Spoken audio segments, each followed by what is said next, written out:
ஆளுங்கட்சிக்கு எதிராக யார் வந்து குரல் கொடுத்தாலும் இப்போ திடீர்னு வந்து ஒரு ஆக்ரோஷமா ஒரு விஷயத்தை எடுத்து மக்களுடைய உணர்வுகளை தூண்டி அதை அறுவடை பண்ணா அது வந்து மக்கள் புறத்துல இருந்து எதிர்க்கக்கூடிய ஒரு பொருளா தான் அது வந்து இருக்கும். அப்ப அதை பண்றவங்க நம்மளை சேர்ந்தவங்க, நம்மளுடைய அண்டை வீட்டார், நம்மளுடைய உறவினர், சகோதரர், நம்மளுடைய நண்பர் அப்படிங்கிற மாதிரி தான் வரும். அப்படி ஒரு வேலை செஞ்சதான் தாவேகா கட்சி திமுக மேல பலமுறை பல அர்த்தமற்ற குற்றச்சாட்டுகளை எடுத்து வச்சு இதெல்லாம் திமுக செஞ்சிருக்கணும் அப்படின்னு கேட்கும்போது மக்களுடைய உணர்வுகள் நல்லாவே தூண்டப்பட்டது. அப்படி ஒரு கர்ஜனை, ஒரு ஆக்ரோஷமான கர்ஜனை இந்த அக்கா பண்றாங்க பாருங்க. எனக்கு இந்த பெண் அடிமை பண்ணீங்க இன்னைக்கு. அப்படி பெண் அடிமை பண்ற ஒரு ஆட்சி தேவையா? என்னைய ஒரு பெண்களே இந்த பெண்மணி ஜெயிக்கணும்னா இங்க இன்னைக்கு நான் சொல்றேன் ரிசல்ட் நான் ஜெயிக்கணும். அவங்களுக்கு இந்த பெண்ணை யாரு காமிக்கணும். அவங்க என்ன சொல்றாங்கன்னா திமுக ஆட்சியில பெண்களுக்கு உரிமை இல்லையா, பெண்கள் ஒடுக்கப்படுறாங்களா, இது பெண்களுக்கு எதிரான ஆட்சி, அதான் இதை அப்புறப்படுத்தணுமா. பயங்கர ஆக்ரோஷமா பேசுறாங்கல்ல. பார்க்கும்போது அப்படியே அந்த திமுக மேல ஒரு கோபம் வரும். ஆனா இதே பெண்மணி இப்போ சூலூர் கோயம்புத்தூர்ல ஒரு குழந்தைய கொடூரமா சிதைச்சிருக்காங்க. அதுக்கு போலீஸ் வந்து அந்த குழந்தைய தேடும் போது விரைவா தேடி கண்டுபிடிக்கிறதுல டிலே ஆகுதுன்னு சொல்லிட்டு அந்த குழந்தையுடைய தம்பி வந்து ஒரு காணொலி வெளியிட்டிருக்காரு. எங்க அக்கா இந்த கலர் ட்ரெஸ் போட்டிருக்காங்க, அவங்க காணா போயிட்டாங்க, தயவு செஞ்சு கண்டுபிடிச்சு கொடுங்க அப்படிதான் இன்ஸ்டாகிராம் உலகமாச்சு. இன்ஸ்டாகிராம்ல ஒரு வீடியோ விட்டுருக்காரு அவன் தம்பி. அதெல்லாம் பார்க்கும்போது நெஞ்செல்லாம் அடைக்குது, அப்படி ஈரக்குலையே நடுங்கிற மாதிரி. இன்னைக்கு இன்னொரு கொடூரமான ஒரு நியூஸ், அதுலயே ஒரு அப்டேட். அந்த குழந்தையுடைய உடலை வந்து பெற்றோர்களுடைய அனுமதி இல்லாம பெற்றோர்களுக்கு தெரிவிக்காம போலீஸே தகனம் பண்ணிடுச்சான். படுபாய் பசங்களா, இது உத்தரப்பிரதேச 2016 ஹத்ராஸ்ல நடந்த சம்பவம்டா. இதை கேள்வி கேட்கறதுக்கு எவ்வளவு நாடே ஒரு டைம்ல கொந்தளிச்சுது, எவ்வளவு விஷயங்கள் இதுல பிரச்சனை கிளம்புச்சு. அது இன்னும் தமிழ்நாட்டுல இப்ப வந்து நீங்க நடைமுறைப்படுத்திக்கிட்டு இருக்காங்க. எவ்வளவு பெரிய பிரச்சனை. இந்த பிரச்சனையை பத்தி இதே ஆக்ரோஷமான அக்காட்ட கேட்கறாங்க. இன்னைக்கு அவங்க அமைச்சரா இருக்கிறாங்க. அவங்களுடைய முக பாவனை மட்டும் பாருங்க. கோயம்புத்தூர் சம்பவம் வந்து தமிழ்நாட்டை ஒரு பரபரப்பாக்குது. ஒரு பெண்ணா நீங்க அது என்ன எப்படி அந்த சார் இது இப்போ அட்மினிஸ்ட்ரேட்டிவ் ரிலேட்டடா பேசுவோம் சார். பொலிட்டிக்கல் ரிலேட்டடா 6 o'clock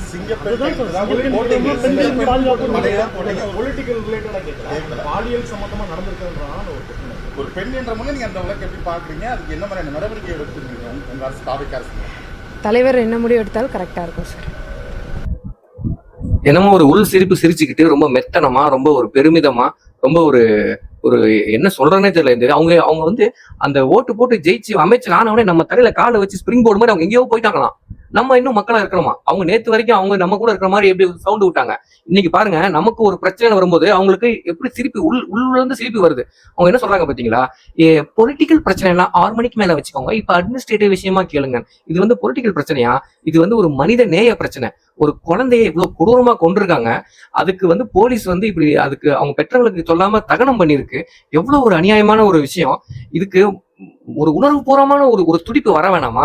உங்களுக்கு வந்து ஒரு தாவேகா காரணமாவோ நீங்க ஒரு அரசாங்கத்துல அங்கமாவோ வேணாம், ஒரு மனுஷனாவே உங்களுக்கு அந்த இது வேணாம்? இந்த கேள்வியை கேட்கும்போது யாரா இருந்தாலும் அட்லீஸ்ட் ஐயோ என்னால இதை பத்தி பேச முடியாது, நெஞ்சு வலிக்குதுன்னு சொன்னா கூட பரவாயில்ல. பொலிட்டிக்கல் கொஸ்டின்ஸ் எல்லாம் கேட்காது. இதே உங்களுக்கு பொலிட்டிக்கல் கிடையாது. இது வந்து ஹியூமன் ரைட்ஸ், ஃபண்டமெண்டல் ரைட், ஹியூமனிட்டோரியன் கிரவுண்ட்ஸ்லேயே இது வந்து பதிலளிக்கப்பட வேண்டிய விஷயம். இந்த கேள்விக்கு பதிலளிக்காம நீ எந்த கேள்விக்கு அப்படியே அறுத்து தள்ளிடுங்க. அட்மினிஸ்ட்ரேஷன் வரும்போது நீங்க அமைச்சரான பிறகு ஏர்கிராஃப்ட் இண்டஸ்ட்ரி தமிழ்நாட்டுக்கு வர வேண்டியது ஆந்திராவுக்கு போச்சு. அதை பத்தி என்ன பதில் சொல்ல? அதை பத்தி கேட்கறதுக்கும் ஆள் கிடையாது, பதில் சொல்றதுக்கும் ஆள் கிடையாது. பொலிட்டிக்கல் கொஸ்டின்ஸ்லாம் 6 மணிக்கு மேல வந்து கேளுங்க, நான் பதில் சொல்றேன். என்னது இது? என்ன மாதிரி பதில் இது? எதுவாக இருந்தாலும் தலைவர் சரியான முடிவு எடுப்பார். ஹலோ, நீங்க வந்து ஒரு அமைச்சர், நீங்க ஒரு எம்எல்ஏ, மக்கள் உங்களை தேர்ந்தெடுத்திருக்காங்க. நீங்க தமிழ்நாடு அரசாங்கத்துல ஒரு அங்கம். நீங்க இது எல்லாத்தையும் விட்டுருங்க. அட்லீஸ்ட் ஒரு தாவேகா மெம்பர், ஆளுங்கட்சி மெம்பரா நீங்க என்ன பேசிருக்கணும் தெரியுமா? இந்த வழக்கு விசாரணையை நாங்க விரைவா முடிப்போம், சார்ஜ் ஷீட்டை ஸ்ட்ராங்கா சப்மிட் பண்ணுவோம், ஆதாரங்களை நாங்க வலுவா தாக்கல் செய்வோம், நல்ல வழக்கறிஞரை வச்சு நாங்க சரியான தீர்ப்பை வாங்கி தூக்கு தண்டனை வரைக்கும் இல்ல அதிகபட்ச தண்டனையை அந்த ஆளுக்கு பெற்றுக் கொடுப்போம். அவங்க மேல்முறையீடுக்கு போகாத அளவுக்கு நாங்க சரியான தீர்ப்பை நாங்க முதல் கோர்ட் ஹியரிங்லேயே நாங்க பெறுவோம் அப்படின்னு ஒரு உறுதி அளிச்சிருக்கணும். எதுவுமே வேணாம், ஆறுதலா ஒரு 2 வார்த்தை சொல்லி இருந்திருக்கலாம். இனிமேல் இது போல சம்பவங்கள் தமிழ்நாட்டில் நடக்கப்படாது, அதுக்கு நாங்க உடனே முடிவெடுக்கிறோம் சொல்லலாம். எதுவுமே சொல்லாம எங்க தலைவர் எடுக்கிற முடிவு சரியா இருக்கும் அப்படின்னா இது என்ன மாதிரி மெத்தனமான மனநிலை? நீங்க எங்க வீட்டு ஆளாவே இல்லையே, நீங்க மக்களாவே இல்லை, நீங்க அதுக்குள்ள அதிகாரத்துல உச்சத்துக்கு போன மாதிரில பேசுற. நான் ஏற்கனவே ஏப்ரல் மாச காணொலியில சொன்னது போல ஆட்சியாளர்கள் எப்படி இருக்காங்களோ அதை வச்சு அதிகாரிகள் இருப்பாங்க. ஆட்சியாளர்கள் சிரிக்கும் போது அதிகாரிகளும் அப்படியே சிரிக்கிறாங்க. ஆனா அதிகாரிகளை மட்டும் நீங்க சிரிக்கலாமா அப்படின்னு கேள்வி கேட்கிற இந்த ஊடகம், ஆட்சியாளர் சிரிக்கும் போது ஏன் அவங்களுக்கு கேள்வி கேட்கல? சரி, உங்க கையில தான் அதிகாரம் வந்துருச்சு, நீங்க பெரிய ஆள் ஆயிட்டீங்க, இதுக்கு மேல நீங்க வந்து அப்படியே மோடி, அமித்ஷா அப்படிதான் டீல் பண்ணுவீங்க. அந்த அதிகார வர்க்கத்துல போய் சேர்ந்துட்டீங்க. நாங்க இன்னும் இந்த மக்கள் வர்க்கத்துல கன்றாவியா வாழ்ந்துட்டு இருக்கோம். ஆனா இதே மக்கள் வர்க்கத்துல வாழக்கூடிய இந்த இன்ஸ்டாகிராம் இன்ஃபுளுசர்ஸ் வெள்ளை சட்டை காக்கி பேண்ட்டை போட்டு போய் ஒரு மாற்றத்துக்காக வாக்களிக்கிறோம் அப்படின்னு சொல்லி எலெக்ஷன் அன்னைக்கு சீன் போட்டுட்டு இருந்தாங்கல்ல, அவங்க இதுக்கு முன்னாடி நடந்த ஆட்சியில எந்த ஒரு சம்பவம் நடந்தாலும் கொலை கொள்ளை தமிழ்நாட்டுல கட்டுக்கோப்பே இல்ல அப்படின்னு வீடியோ போட்ட அந்த பொறுக்கி நாய்ங்க எல்லாம் எங்க போச்சு? இன்னைக்கு இந்த குழந்தைக்கு ஒரு நியாயம் கிடைக்கணும்னு ஏன் அவன் பேச மாட்டேங்கிறான்? ஒரு இன்ஸ்டாகிராம் இன்ஃபுளுசர் உனக்கு சப்போர்ட் பண்ணவனையும் ஆளை காணோம், நீங்களே கொண்டு போய் ஒழிச்சு வச்சிட்டீங்களா? இது இந்த பெண் உரிமையாளர்கள்னு ஒரு பெண் உரிமை கமிஷன் ஒன்று இந்த இடத்துக்கு வச்சிருக்காங்க பாருங்க மத்திய அரசு. அதுவும் அதுக்கு ஜால்ராக்களும் ஒரு கும்பல் இருக்கு. அந்த கும்பலையும் ஆளு காணோம். சரிடா, உங்க யாருக்குமே பொறுப்பு வேணாம்டா. மக்கள்ன்றது விஜயை பார்த்து மட்டும் தான் ஓட்டு போட்டாங்க. உங்க விஜய் மதுரையில விஜய், கன்னியாகுமரியில விஜய், சேலத்துல விஜய், திருச்சியில விஜய்னு தானே ஓட்டு போட்டாங்க. அந்த விஜய் என்ன பண்றாருன்னா பாருங்க என்ன பண்றாரு விஜய். இன்னைக்கு சிஎம் விஜய் என்ன பண்றாருன்னு பாருங்க.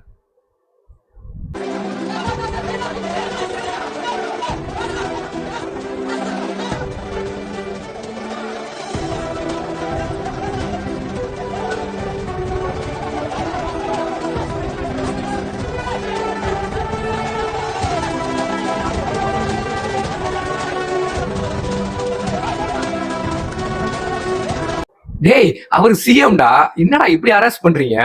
ஏங்க நீங்க சிஎம் பா விஜய், என்ன இப்படி பயந்து ஓடுறீங்க? என்ன ஆச்சு? குழந்தை மாதிரி ஓடிட்டு இருக்கிறீங்க. உங்களை செங்கோட்டையை காப்பாத்தி கூட்டிட்டு போயிட்டு இருக்கா? டே, என்னங்கடா நடக்குது? கூத்தாடியை நம்பி நாட்டை கையில கொடுத்தாலும் கொடுத்தாங்க. ஒரு கேள்வி கேட்டாங்க பாருங்க, கூத்தாடிகள் வந்து நாடு ஆளக்கூடாதா அப்படின்னு. நல்ல ஆளுங்க, நல்ல ஆளு. இதுல ஒரே ஒரு விஷயம் மட்டும் நான் இந்த தற்கொலைகளுக்கு ஞாபகம் இருக்குமான்னு தெரியல. திமுக வந்து முதல் வாரத்துல என்ன பண்ணுச்சு அப்படின்றத ஜஸ்ட் ஒரு கம்பேரிசனா வச்சு பாருங்க.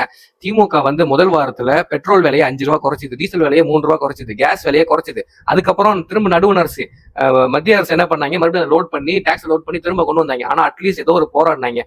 தாவேக அரசு என்ன பண்ணுச்சு, 720 டாஸ்மாக மூடுறேன்னு ஆர்டர் போட்டு அதை திரும்ப பெற்றுக்குச்சு. 10 ரூபா வாங்கின பாட்டில்காரனா இப்போ அவன் 20 ரூபா வாங்க வச்சு ஏதோ ஒரு பாவப்பட்ட கடையை மூடுறேன்னு மூடி பக்கத்துல ஒரு பிரைவேட் பார் திறக்க வச்சுது. சம ஆட்சி, சம மக்கள், இன்ஸ்டாகிராம் வாழ்க, சோசியல் மீடியா வாழ்க, வெள்ளை சட்டை காக்கி பேண்ட்.